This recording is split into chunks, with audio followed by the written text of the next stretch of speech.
order. I will be reading Jeremiah 29:11-14. For I know the thoughts that I think toward you, said the Lord, thoughts of peace and not of evil, to give you an expected end. Then shall you come upon me, and ye shall go and pray unto me, and I will hearken unto you. And ye shall seek me and find me, when ye shall search for me with all your heart, and I will be found of you, saith the Lord. And I will turn away your captivity, and I will gather you from all the nations, and from all the places whither I have driven you, saith the Lord. And I will bring you again into the place whence I caused you to be carried away captive. May the Lord add a blessing to the reading of his word. Happy Sabbath, everyone.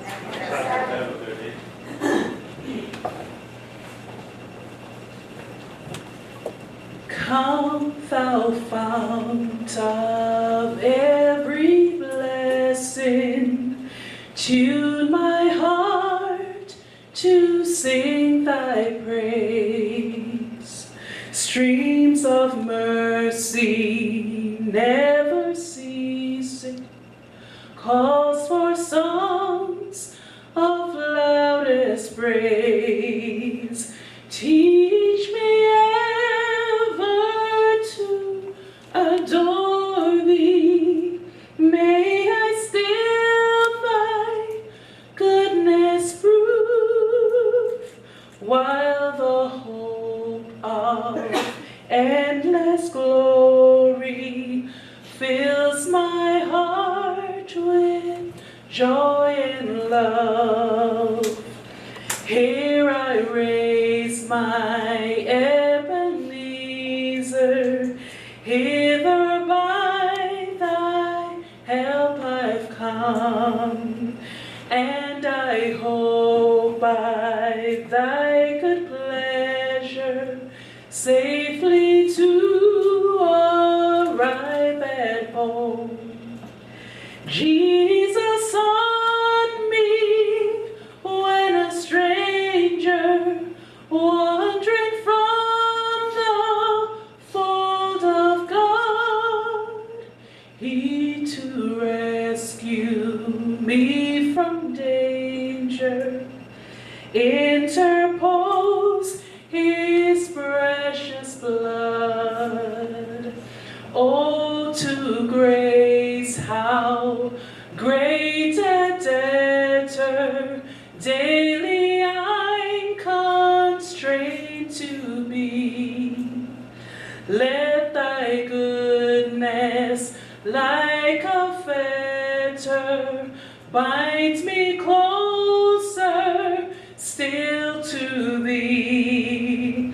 Prone to wander, Lord, I feel it.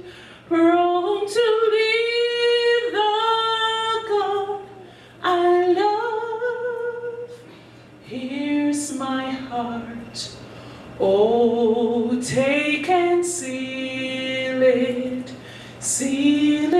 for thy courts above.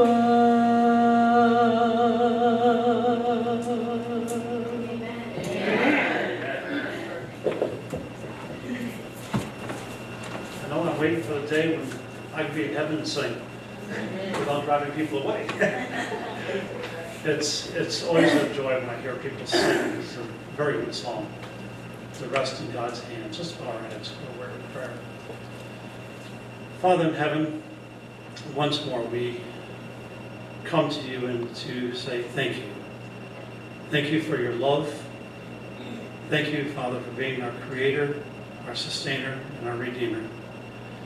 And this morning, Father, we invite, as you have promised, that we are gathered together, that your Spirit will be there also.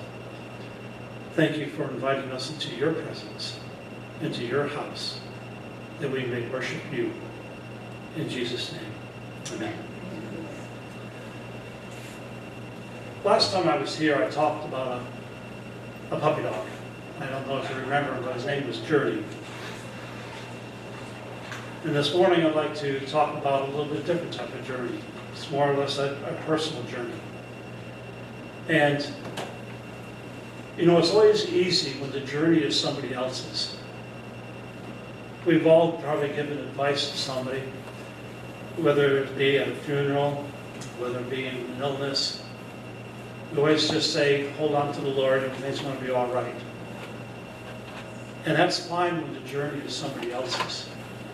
When the journey becomes your own personal journey, sometimes it's a little bit more difficult to hang on to those same promises.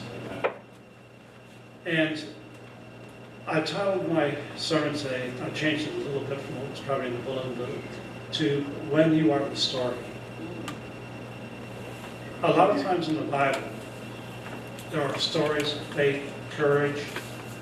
There are stories that inspire us. A lot of times, in meetings, we hear praises to God, and they always kind of lift our hearts. I'd like to go through 3 short stories in the Bible this morning as a prelude to the journey I'm going to take you on. Because when you are the story, sometimes it's difficult to see what God has in store for you. And the first story is probably the best story to illustrate this point, and that's the story of Joseph. A story that's very familiar to us, a story that probably we've heard sermon after sermon on, so I'm not going to do an elaborate study on Joseph, but just to make some highlights and some points about Joseph. If you remember Joseph, he was born a favored son. Often in the Bible he's referred to as the favored son, the son who was given the coat of many colors, the son who tattled on his older brothers, and therefore caused a little bit of rift between him and his brothers. Then Joseph had the experience of being given dreams by God, a dream in which he told his brothers, "You're all going to bow down to me." Now, I have an older brother and an older sister, and that would not sit well with me either. Okay? I'll tell you that. But he related that dream. And then remember his second dream, the moon and the stars and the sun all bowed down to him, and his father kind of mildly rebuked him about, is it that your mother and I are both supposed to bow down to you? But Joseph entered into life maybe a little protected, maybe a little naive. And we all know about his journey to see his brothers in the field, in which his brothers sold him into slavery. And I would imagine, at least I like to imagine, myself being just like Joseph until the story becomes my own. Joseph, when he was sold into slavery, probably had very little hope of ever seeing his family again. Probably had very little hope for his future. But the one thing that Joseph did have was the God of his father. And as you know the story, he purposed in his heart that he was going to follow God. So when he was sold into slavery, betrayed by his master's wife, and sometimes we don't see it a lot of times, but he's also betrayed by the master because the master doesn't stand up for him. He's forgotten by the butler. And through it all, Joseph remained steadfast. And I don't know where he got that steadfastness from. Maybe it was from his mother's stories that she told him at bedtime. Maybe it was from his father's chronicling the history of his family and the faithfulness of God through that. But Joseph remained faithful to God through the entire thing. We know that he ended up saving himself, his family, and what is often not spoken about a lot of times, but he also saved all the Egyptians. And that's something that we kind of look at. When Christ came to die on this earth, he came to die for all. And Joseph was part of that thing. But like Joseph, unlike Joseph, when I was part of that story, it was hard to see the goodness that God had at the end. Joseph couldn't envision that he just had to have faith in the future. The second story I want to relate is the story dealing with Naomi. Naomi was an individual. Well, let's look in the book of Ruth, because I think it's better sometimes to just kind of look back into Ruth and see who Naomi really was. She was a mother and had 2 sons and a husband. And the times were not really good in the land of Israel. And so Elimelech goes and makes a decision. And if it was true to the time and the culture, there was not a family meeting when this took place. The husband simply would have said, "We are going." And regardless of whether the wife felt different about it, or whether the 2 sons felt different about it, the man decided what was going to happen. It was the culture of the time. And so they decided to go to Moab. And if you remember anything about Moab, Moab was not really necessarily a friendly country to the Jews. They were basically enemies. But there they went because there was food in Moab and there was no food in Israel. And similar to the story of Job, Naomi has a rough time when she's in Moab, because we all know what happens to Naomi. Her husband dies, and even though her 2 sons were married, both of her sons also die. So where she was in Israel, maybe surviving, living a life that was at least something known to her, now she finds herself in a foreign country. Her husband is buried there, her 2 sons are buried there, and Naomi, to cap it all off, hears that, oh, there's food back in Israel now. And I could imagine Naomi's thoughts and process that she's going through is like, why did we ever come here? It's been nothing but pain for me. And so she decides to go back. We know the story. 2 daughter-in-laws, 1 stays, but Ruth decides to go with her. But where I want to pick up the story is in Ruth chapter 4.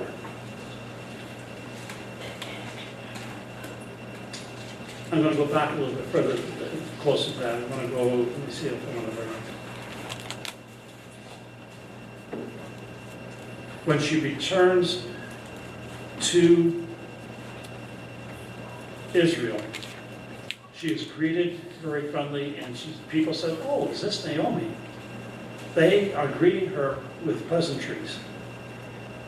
But Naomi has a very different reaction to their greeting. When they call her Naomi, anybody remember what she says? Yeah, I'm trying to figure out where that is, because it's in chapter 1, verse 20, where Naomi picks up this little story. And this probably would be more my reaction, to tell you the truth, to the story. But she said to them, "Do not call me Naomi, call me Mara. For the Almighty has dealt very bitterly with me. I went out full, and the Lord has brought me home again empty. Why do you call me Naomi, since the Lord has testified against me and the Almighty has afflicted me?" It's the old age question of why? Why me? Why now? Why not somebody else? Okay? That's really what we're saying, is it not? We have a lot of times words of wisdom when somebody else is suffering, but when we're suffering, those words of wisdom seem to disappear. And in my journey over the last year, I've had my share of difficulties and I had my share of good times. Back last June, I think related to this last time I was here, I was diagnosed and had triple bypass. And they thought that was the cause of some of my heart problems, and things seemed to be going very well. I went through rehab and things were going structured very well. As the doctor said, you rocked rehab, and I felt good. But it wasn't shortly after rehab that the arrhythmias started returning again. And the feeling that had been the original trigger point for why I went into the seat of the doctor to begin with were returning. And I might mention to all of you the fact that, this lady was mentioning in her testimony, her husband never really saw a doctor that much. My advice to all of you men, women, and children, is to see that regularly, because the fact there are, if I had not paid attention to the symptoms that God was giving me, I might have had a very different story at the end of what my journey was. But anyways, I went back to the doctor. He says, well, you shouldn't be having these. Thanks, I know that. You know, the doctor was there, and the doctor said, well, we need to do another cath. And so they did another heart catheterization. And the good news was the fact that the surgery, there was nothing wrong with the surgery. The surgery had gone well. The bypass was working exactly as it should have. The puzzle was, why the arrhythmia still? So they said, well, we will put you on some medicine. And I said, okay, that's fine, there's medicine to deal with it. But I have another little thing that's called slow heartbeat. Okay, my heartbeat's usually, at that point in time, was around the 50s. I would be around 52 to 48. Well, the medicine they give you for the arrhythmia slows the heart rate. So they can't do that because it slows the heart too far down. So then it was like, well, we'll send you to another doctor, we'll send you to the electrician. So I went over and saw him, and they put in the pacemaker. So now I have a pacemaker. But every one of these steps, it seems like you take a step forward and then take a step back. You take a step forward, you take a step back. And every time they did something, it was like, ah. And one of my frustrations that I felt very dearly was the fact that during this whole time, you know, generally I'm a fairly active individual, and I like yard work, but the yard work was falling on Charlene. And she was very faithful in doing that. But every time I would look out there and she's pushing the more, you know, inside me, I was saying, why? Because I wanted to get out there. And eventually, that too has come by, and I'm still working through that process a little bit. They were able to put the pacemaker in, it's working fine. I'm back to taking the medicine. The arrhythmia has basically gone away. But during this time, the journey that I want to take you on was my journey with God. Because when I first went to the doctor and said, what's happening, I was not really that nervous about things. I figured, okay, a little of this. A lot of people have a little flutter of the heart and stuff like that. I can remember being in the hallway when I came out of the first cath, and the doctors came over and said, you're not going anywhere. We're going to operate on you next couple of days. And I kind of remember Charlene and I talked about that a little bit, and the reaction that she had to the whole thing too. There wasn't really time to absorb a lot, which was, to me, was good. I'm glad I didn't have a lot of time to think about it. But coming out of that thing and going through the whole process of being in the hospital, it's the first time I'd ever been in the hospital in my entire life, actually. I kept saying to myself, trust God, trust God, trust God. Okay, but every time I said it, it was a little weaker, a little softer, a little bit more like, why is this happening to me? And so, as I went through and struggled with that question, this question kept coming up to me. When the story is yourself, it is so much more difficult to look to the story of Joseph, to look to the story of Naomi. And each one of these stories, they were restored, regardless of how bitterly I was feeling that God had treated me. God was still seeing me through. The care I had was excellent. The love that Charlene gave to me was excellent. And every time I would mention something to her about my feeling of inadequacy, because I've always been one of these people, you're man of the house, you do, although she enjoys mowing, let's go figure that one out, okay. She likes the exercise from it. But there was still a point in me which said that even at this point, I was not allowed to drive the car. And I always been the person who drove the car. I had always been the person who worked and did things and tried to do the rougher, tougher jobs. That was me, my manhood, so to speak, if you want to say, okay? You probably all know people that have that feeling. I was feeling dislocated. I was feeling out of place. I was feeling despondent. And I could feel myself slipping slowly but surely into a depression. It wasn't really all that visible because I was very good when people were there. I was very good even with Charlene. Whenever she would be around, the smile would come out. But the smile hid a lot of feelings that were inside. And I kind of see this one commercial on television that kind of it glows this. I don't know what the drug is for, but they always carry these little fan-like type of smiley faces they put up in front of their face. You've seen it. And people look at that and say, oh, that's not very real, but it is real. Because that's what I was doing for a long time, is go to church and people say, well, how's things going? Everything is fine. See my smile? It's there. You paste it and you know that it's there. And every time something would happen, I would say, why is God not here with me? But the problem is that, you know, there's that poem that says, I was walking along the beach and there's two set of footprints. And once in a while I would look back and I'd only see one set of footprints. And I asked God, why did you leave me? And God said, I didn't leave you, I carried you. That was a very true part of my experience, but I didn't really recognize it when I was going through it. When you are the story, it is much more difficult to have people say to you, trust the Lord. I never realized that before. But when people would come up and say that to you, it was almost like an accusation, because inside I knew I was not fully trusting the Lord. And all the more I would want to say, trust the Lord, trust the Lord, trust the Lord, trust the Lord. It would always fall back. Trust the Lord, trust the Lord, trust the Lord. It became fainter as every episode of that despondency came to me. But there is one thing that I want to say that held me through that.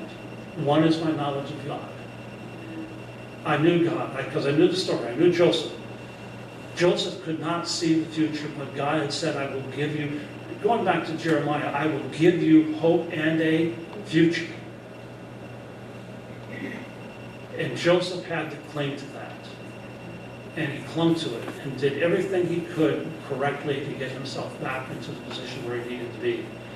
Naomi, on the other hand, was bitter against God.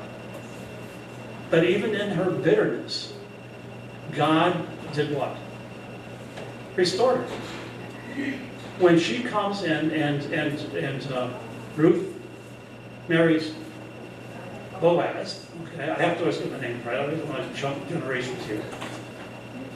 If you look at the end of Ruth, Ruth is full of praise for God for seeing her through and restoring her and everything that is there.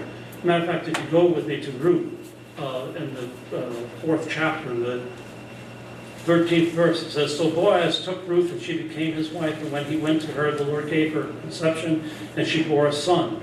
Then the women said to Naomi, blessed be the Lord, who has not left you this day without a close relative, and may his name be famous in Israel. And may he be you a restorer of life and a nourisher of your old age. For your daughter-in-law who loves you, who is better to you than 7 sons, has borne him. Then Naomi took the child and laid him on her bosom and came to nurse him. Also the neighbor woman gave him the name, saying, there is a son born to Naomi, and they called his name Obed. He is the father of Jesse, the father of David, who is the descendant from whom Jesus Christ himself descends. The Lord took it. Regardless of our status, regardless of where we stand before the Lord, regardless of our feelings, the Lord is sure in his promises to us. That is the clinging thing that has helped, is to be able to know the Bible, read the Bible, and understand the story behind the story. But foremost in that whole thing was 2 things. One is the love of my wife, because I knew she loved me, I knew she cared for me, and she didn't complain. Bless her little heart, I know she was working hard, what she wanted to do. As much as I felt bad, she knew that I needed her support. And the second thing is the support of those people around us. And I want to give one little other thing here, because the fact I found it true in my story, and I still find it hard in my story as to why I did this. People would come to me and say, if you need anything, let us know. But I was stubborn. Okay? I was proud. I didn't want to admit that I needed help. And so I would do what I could do, and I let Charlene do what she had to do. But how much easier it would have been for me if I was just able to say, I need you. I need help. So I guess my thing on this is basically to say that when you find yourself in trouble, don't be afraid to call out. Because that is a source of strength. And I look at that and say, if I had called out for help, there would have been people that would have been very willing to give it. And it probably would have eased my feelings of guilt and despondency to a large extent. And that's what the Lord is asking us to do, is to, when you look at these verses in Jeremiah, I want to just go back to that scripture reading, because I used to have a favorite text, John 14, 1 through 3, and it's been replaced with Jeremiah 29, 11 through 14, because of the message. Actually, both their messages are fairly similar, but this is the one that really goes back to me more than anything else. In Jeremiah 29th chapter, verse 11, for I know the thoughts I think towards you, says the Lord. And I want you to understand one thing that text says, even before it begins, it says, I know. It is a positive statement. Amen. It is no if, ands, or buts about that statement. It says, I know the thoughts I have towards you. And they are thoughts of peace, not of evil. God never brings us evil. His thoughts towards us are thoughts of wellness and peace. It is the devil who brings on the illness. Even in the story of Job. And actually, that lesson study we did on Job, the Sabbath School Quarterly, came at a very good time for me. I realized one thing about Job. When Job went through all his suffering, he was an honored individual. Because God said, I know you can handle this situation. I know you can be a witness for me in this situation. I know I can trust you in this situation.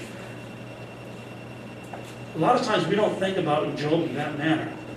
But Job was a way in which God was able to have a witness to convict the universe that God was just and that Satan was evil. It was a way to bring Job's 3 friends into a better understanding of who God was. It wasn't just for Job himself. It wasn't for God. It wasn't for the universe, but it was for Job's 3 friends. And Job himself came through that as a better individual because he had gone through it. One of the things that we were talking about this last week in our midweek prayer meeting, somebody mentioned the fact that I don't remember how the conversation came up, but I said, you know, one thing, I used to be in the business of basically interviewing potential applicants for a position. I was one step in that process. But one of the things that we talked about, and oftentimes between ourselves, myself and the manager of the department, was when you have somebody who's job jumping, be careful. There are 2 reasons for that. One is the fact you don't want to train somebody and have them leave you very quickly for another job just because they have more money someplace else. And that's usually what they're doing. But there's another reason that you don't job jump, or you don't hire a job jumper. Usually this happens, and you see it even within the church itself. When you have a problem, a lot of people, rather than fight, they flight. And the premise is this, is that difficulty, when you face it, if you immediately just abandon it and go run someplace else, you never strengthen yourself. Every time you face a conflict, if you run away from it, you don't strengthen yourself. If you stay there and say, how can I resolve this issue?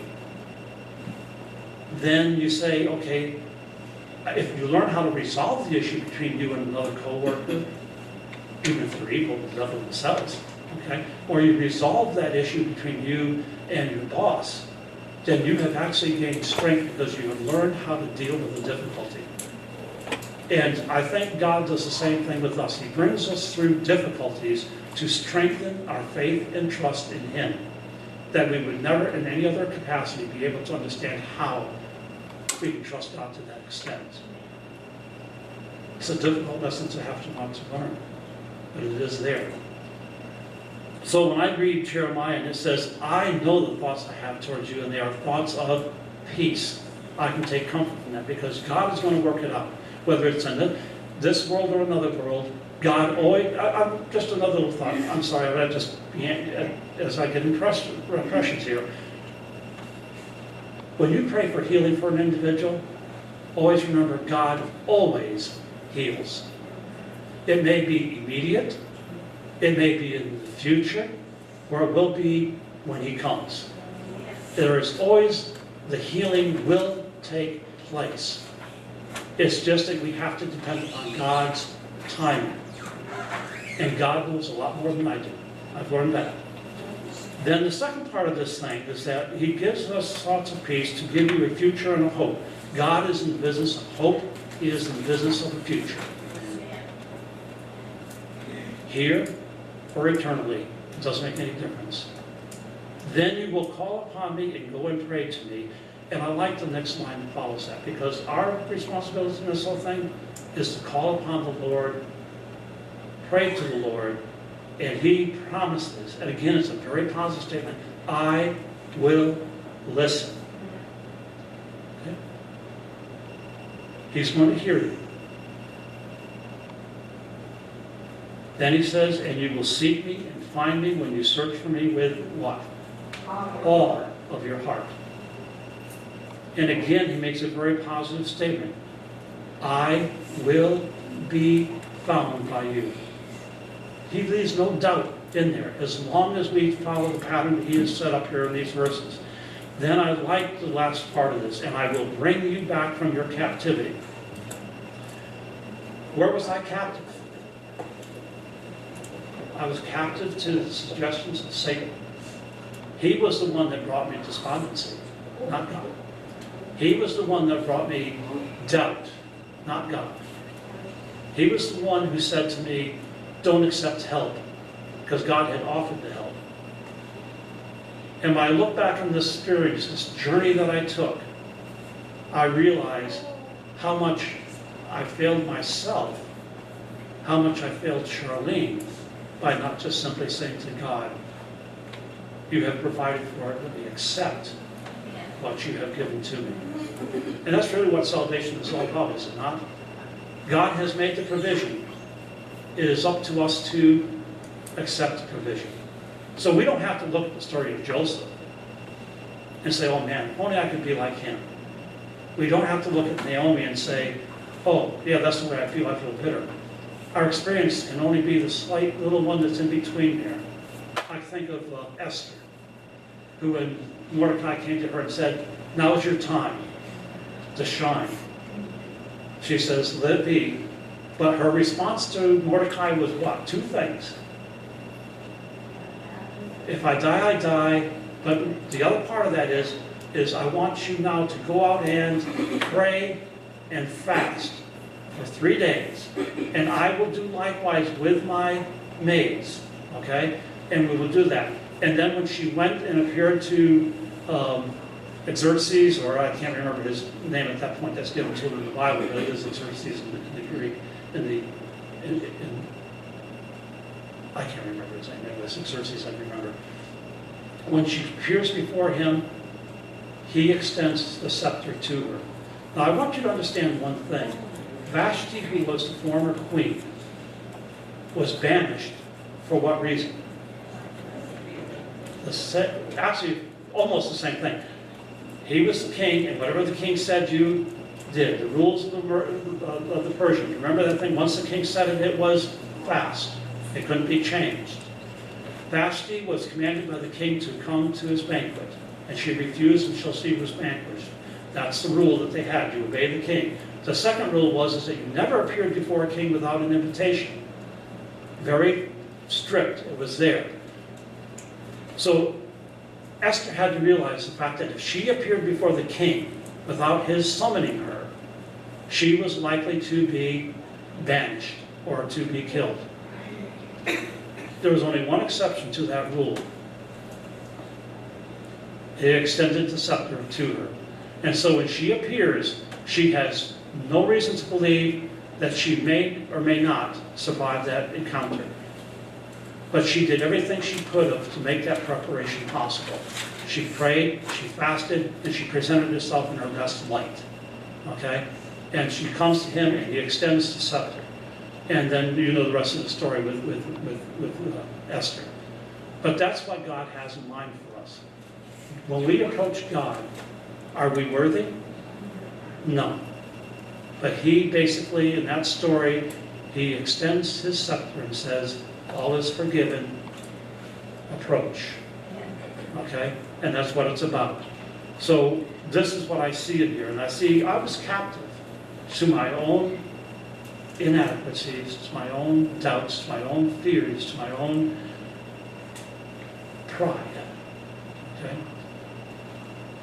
And God says, it says in these texts, I will bring you to the place from which I caused you to be carried away captive. Now he's talking mainly there about the captivity of Nebuchadnezzar. I'm talking about God would return me into his home, the same as the prodigal son was returned to his home. All we have to do is say, God, forgive me and accept me, and he will. So I just want to leave you with that thought. Is the fact that the ultimate text in this one, and I'd like to have you join me, read it together, is the 23rd chapter of Psalms. We are very familiar with the 23rd chapter of Psalms, but you know there is a lot in that chapter that speaks of God's peace that he wants to give to us, God's assurance to us, and the promises are there all through it. So let's take the 23rd Psalm.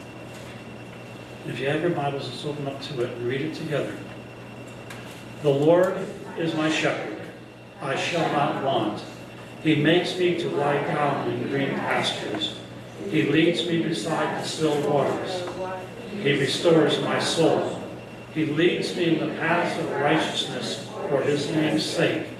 Yea, though I walk through the valley of the shadow of death, I will fear no evil, for you are with me.